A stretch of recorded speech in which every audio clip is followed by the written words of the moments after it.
Hi everybody, I'm Tanika. Thank you for clicking on Simply Tanika. Today's video we're going to talk about supplements, and this video is brought to you by the request of one of my subscribers, Mrs. Living in Hope. Hi Mrs. Living in Hope, thank you for the suggestion. So we're going to talk about supplements. Disclaimer, I'm not a doctor. I did take a lot of notes and I have some references that I want to give you guys, but please check with your own healthcare provider before you take any of these supplements, and you can always, Google and do your own research, but definitely loop in your healthcare provider. All right. I also want to make a note that supplements are in addition to your regular healthy food supply. Lots of healthy, whole, fresh fruits and vegetables and all that good stuff. I will do a follow-up video on nutrition, but first let's get through the supplements. My sources for this video are 2 books that I read. In addition, I did a lot of research, but I do want to acknowledge which books that I read. The first book that I read was How to Improve Egg Quality by Darja Wagner, who's a Ph.D. And the other book that I read was It Starts with the Egg by Rebecca Fett. So I highly recommend you check those out. They have a lot of good details. Both of the ladies are very well informed and they go into a lot of the science. Because this is on YouTube and it's a shorter video, I won't go into every bit of it. I will hit some key points. Also, I have a new subscriber, Shannon Ariel, who has mentioned that she has PCOS. So Shannon, I took a few notes about PCOS, which supplements are good for it and which supplements to avoid. I didn't go into a great amount of research, but hopefully that helps you as well. Alrighty, so first supplement is DHEA. And let's see if I can find it. Here we go. So there it is. It is micro ionized DHEA. I take 75 milligrams. So these are 25 milligrams each individual tablet. So I take 3 of those a day. DHEA is something that occurs naturally in the body. It peaks in our body between the ages of 20 and 25, and then it declines at about 20% every decade after that. So it goes very quickly. This is not recommended for women with PCOS. If you have PCOS, do not take DHEA. If you are thinking about taking DHEA, they recommend that you have your testosterone or your androgens tested prior to taking it. There are some wonky side effects you can get, like acne and facial hair. So be warned. There has been research that demonstrates that pregnancy loss was reduced after taking DHEA by 50 to 80%. It's something that I'm taking specifically because of my advanced maternal age, right? So after 40, they do recommend that you look into your DHEA and perhaps supplementing it. So that's what I'm taking.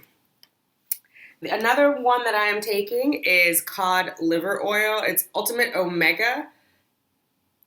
Here we go, there. And it is omega-3. So I take 1,280 milligrams a day. So it's 2 tablets, 2 capsules is the recommended daily dose for that. And omega-3s, I touched on this a little bit in another video. So what's the big deal about the omegas, right? So they control the quality of the membranes, and the importance of the membranes is that they impact how the cells communicate with one another. So obviously that's important for an egg cell, right? Like you want it to be communicating properly. You want messages to be understood and sent back and forth properly between the egg. So the ideal ratio is a 1-to-1 ratio. And so in addition to reducing your omega-6s, you want to increase your omega-3s to get you closer to that 1-to-1 ratio. Things to avoid are like fried potatoes, potato chips, all of those things are going to increase your omega-6s. And so that's why it's recommended that you supplement as well. So, moving on. Alpha lipoic acid, or ALA. I take 600 milligrams a day of that. It's another antioxidant. It gives electrons to free radicals in order to kind of keep chemicals at peace. So free radicals you want to reduce, which is why the antioxidants are so important. There's a lot of oxidization that happens in the body. So one of the authors mentioned it of like thinking of it as like adding lemon to an apple so that it won't turn brown, right? So that your body is naturally oxidizing as we get older, and the antioxidants kind of help freshen it up a little bit. Another supplement that I take is Ubiquinol, which is a form of CoQ10. So you can see that there. Everybody, talks about CoQ10, particularly for women over 40. Ubiquinol is the form that is processed more easily in the body, so you want to look for that. I am currently taking 600 milligrams. Prior to my large FSH that I just got last week, I was taking 300. It takes a couple of months for it to get into your system, so as it does with the DHEA. So you want to take it for about 3 months before you can expect to see any results. The important thing about the CoQ10 is it helps feed the mitochondria, the energy of your cells. So I know you heard the expression, or I know you've heard people say, well, we're born with all the eggs that we ever have. The eggs are in slumber, though, right? And so they're going to wake up. And in my instance, they're waking up from decades old sleep, and they need energy. So the more energy I have to feed the mitochondria, the better. And the CoQ10 Ubiquinol helps with that. All right, PQQ. So here's what that looks like there.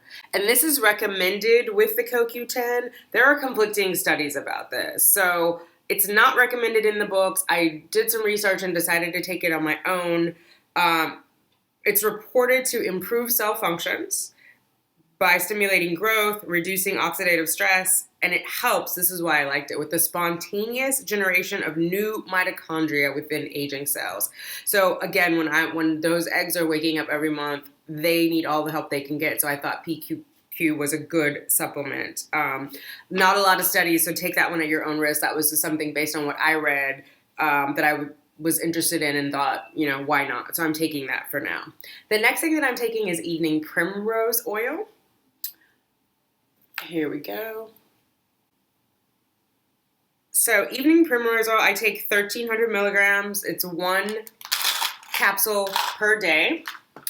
This one, I do want to say you only should take it if you are actively trying to conceive during your follicular phase. Now this month, because I'm sitting out a cycle, I can take it all month, but it does initiate uterine contractions, and so it's not good if you're, obviously if you're trying to conceive after ovulation to take it, because your little baby is trying to implant, so you don't want your uterus contracting, you want it nice and calm.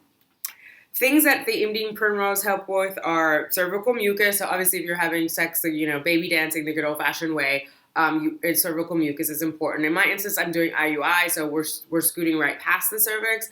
But just as an FYI for those of you who are baby dancing. The pros of the evening primrose oil are that it improves cellular growth.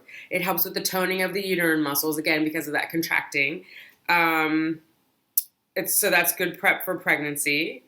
And it helps regulate hormones. And so I thought that would be good to continue taking that, especially my hormones seem to be all over the place as of late. So, I'll take all the help that I can get.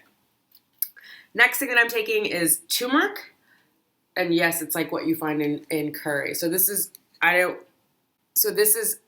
turmeric curcumin, I think is how you pronounce that. I take 500 milligrams, so I take 1 tablet a day. Recommended dosage on this bottle is 3. I don't feel that I need that many, so I don't take that many. And it's a very potent antioxidant, so that's in its favor. It has herbal anti-inflammatory properties. It protects the liver. It stimulates enzymes that are responsible for flushing out toxins in your body. So it's good to keep things moving, right? Anything that helps the liver, helps restore things, just gives your body a rest. Yeah. Turmeric. All right, vitamin B6. Vitamin B6, there are studies that show that it has increased the chance of conception by 40%. It helps balance hormones and lengthen the luteal phase. So the luteal phase is after you ovulate. It's averages from about 12 to 14 days. That's the time when the baby is trying to implant. Obviously, the longer, the better. If you have a short luteal phase or a luteal phase defect, there usually are recommendations to lengthen that, like from progesterone and other things. So vitamin B6 helps with that. Things that can inhibit the absorption of vitamin B6 this is important: oral contraceptives, food dyes, especially F, D, and C yellow, number 5, alcoholic beverages, and excessive consumption of protein. So if any of those are going on with you, it might be a good idea to supplement with the B6. All right, moving on. NAC. There we go. So NAC is also for free radical support, so another antioxidant. It has selenium and moly. I'm not even gonna butcher that word right there with the M. It has that in there. So I take one tablet every day. It's 600 milligrams. It maintains cellular growth. It's an antioxidant, and it boosts the activity of glutathione, which hopefully I didn't butcher that. That is like the master antioxidant, the super antioxidant, which is critical. Also, there are studies that show that with women with PCOS, when they took this with Clomid, those 5 days, so cycle day 3 through 7, it gave them like a super boost to their ovulation. So there you go. All right, vitamin E. 200 milligrams, I take that. There we go. And this is another antioxidant. It helps with the heart health, respiratory health, circulatory health, brain health, and PMS symptoms relief if you're having those. This is good for both men and women. There are lots of studies done. There are lots of studies conducted for men's infertility, and it showed a great boost. Not as much for women, but the ones that were there definitely showed pros for women, where it helps improve the cervical mucus and helps prevent or reduce egg defects. So that's something to look into. The next supplement that I take is Vitex, and this is more of an herbal remedy. It has different names, so it can also be called chasteberry or chasteberry. And then there's like Agnes cactus something, like if you use Fertility Friend, I think that's what it's called in there, Agnes something or cactus Agnes. Anyway, Vitex helps balance the hormones. So I take that. I'm doing this cycle. I'm going to do 3 tablets every evening, so that'll be 1,200 milligrams. Especially because my hormones are a little wonky, so we'll see how that goes. It also helps. It inhibits FSH, which is good, which is why I'm upping my dose this month. It increases the luteinizing hormone, which is what happens. LH is what you get when you are about to ovulate. So that's the hormone that the OPKs are measuring.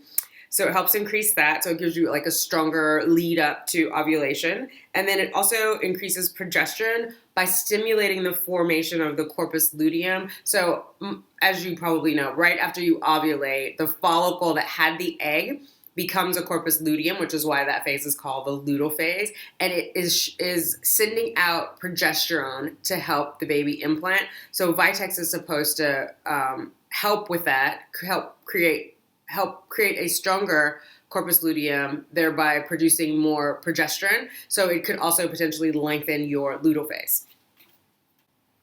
Vitamin C. Here we go. So 500 milligrams of vitamin C is what I'm taking. It's found in large amounts in the ovarian follicles, and so it's a big antioxidant. There was a 2014 study that women under 35 of normal body weight had a shorter time to pregnancy when they were taking vitamin C. So obviously I'm not under 35, but I figured, if it's in cells and it's in the follicular fluid, why not? And I also like a lot of oranges, and so I only take 500 milligrams of that, and I try to eat the rest in the vitamin C. My prenatal VitaPearl, this is prescribed by my OBGYN. It has DHA in it, which is another omega-3. I think any good prenatal vitamin, you want to have something that has folate in it or folic acid, and you want to have something that also has DHA or some sort of omega-3 to help, again, increase that so that you're closer to the regular balance. So yeah, the VitaPearl is what I'm taking for my prenatal, but just take a prenatal. I don't think, do your research on what works for you. So next we have the desiccated liver. So I take that. I'm taking 750 milligrams. I don't know if you guys can see that. So it's from grass-fed cattle. Again, avoiding the grain-fed animals because those increase the omega-6. So that's from grass-fed cattle. It's nutrient dense. It's got iron and other minerals. It's got choline. It's got B6 and B12 and vitamin A. You can eat liver if you like it. I am not such a big fan, although I went to Venice and the Venetian liver was amazing, but it takes a little bit of work to prepare. And so, how often are you really gonna cook liver? So, chicken livers I will eat. Again, not really preparing them. So whatever works for you. This is what I'm doing. Calcium. So I take these, which are really good. They're calcium supplements. These are organic. It's dark chocolate, so it's gluten-free, no GMOs. It also has vitamin D3 and the glare and magnesium. So I take 1,500 milligrams a day. So I'll show you their little disc. And it's evening, so I'll just leave these out. But they're like these little discs in a foil. I take 3 of them. When you look online, there's a recommendation for women who are pregnant or trying to get pregnant to take about 1,500. But again, depending on how you're consuming food and where you are in your TTC journey, you make an informed decision on what works best for you. So Resveratrol. This is the one who made a splash a couple years ago. There we go. You can get it in wine. Obviously, we can't have that much wine when we're TTCing. Actually, I stopped drinking wine in October when I found out that it could impact my ability to conceive. So I'm not having it at all. But anyway, this is another highly potent antioxidant. It impacts egg quality and quantity. Studies in mice ovaries show that it slows down the aging process and extends the reproductive lifespan of the mice. Am I a mouse? No, obviously not. But I felt like that was a good indication, and so I included it in my regime, if you will. Spirulina. That's this. This is an algae. I took this before I was trying to conceive. This one and chlorella are very closely related. They're complete proteins and foods. So let me just kind of group them together. They have protein in them. They have vitamin A, vitamin B2, vitamin B3, chlorophyll. They help detox and support the liver. They do also keep me regular. I take those in the evening. They're going to flush out everything. So it does help your system like rest as far as excavation. I have an evening pack and a day pack. So I divide these pills up. I'm not taking them all at once. Like some of the things like the DHEA, it's recommended, or some women take 1 tablet at different times during the day to get the 75 milligrams. I am not as regimented with that. Again, I have the AM and my PM pills. So, yeah, it's up to you how you gather it. So Sunday nights, I just sit here and fill these all up with these supplements. Is it a lot of supplements? It is. It is a lot of supplements. I'm not recommending that everyone take them. And I've switched them up as I've gone through. Like at one point I had royal jelly. I had like the raw royal jelly, which is a little spunky. I did that for 2 months. And then I did the capsules with bee pollen in it.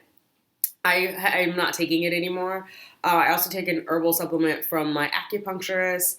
When I am actively trying and being triggered, I will take the 3 milligrams of melatonin. That is not recommended when you are not on a medicated cycle because it will delay your ovulation. So, yeah, what are you guys taking? That's what I want to know. What are you doing? Like, I'm curious to know and to hear, and how do you feel on them? I do feel zippier on all of these, so it's good. It's good in that sense. It does get expensive. I think in the new year I will be looking at kind of cutting back on some of these down to the bare minimum. I wanted to like jumpstart my system coming off of the miscarriage and put in as much goodness as I can and keep a well-balanced diet. So yeah, it's been interesting. I look forward to hearing what you guys have been doing. Oh, I'm going to do a Q&A video, guys. So if you have any questions for me, please send them to my Instagram at simply.tanika. Send them via DM, and I will do the video probably in the next 2 or 3 weeks. So send them to me, within a couple days, and I will put together that Q&A video. All right, everyone. Thank you so much for watching. Thanks to all the new subscribers. If you guys have any video recommendations or things you would like to see, I would definitely take a look at those and see what I can do. The next thing that I will do is a Stork OTC review that was requested by Tanika TTC. So I'm working on that, girl. And yeah, also just a shout out to Tanika TTC and to Sandra TTC 45 for all the love. Thank you guys. I'm so glad that I found you guys, and I'm proud to have you as part of my TTC community. You guys are just generous with your time and information, and I greatly appreciate you. All right, everybody. Thank you. Talk to you later.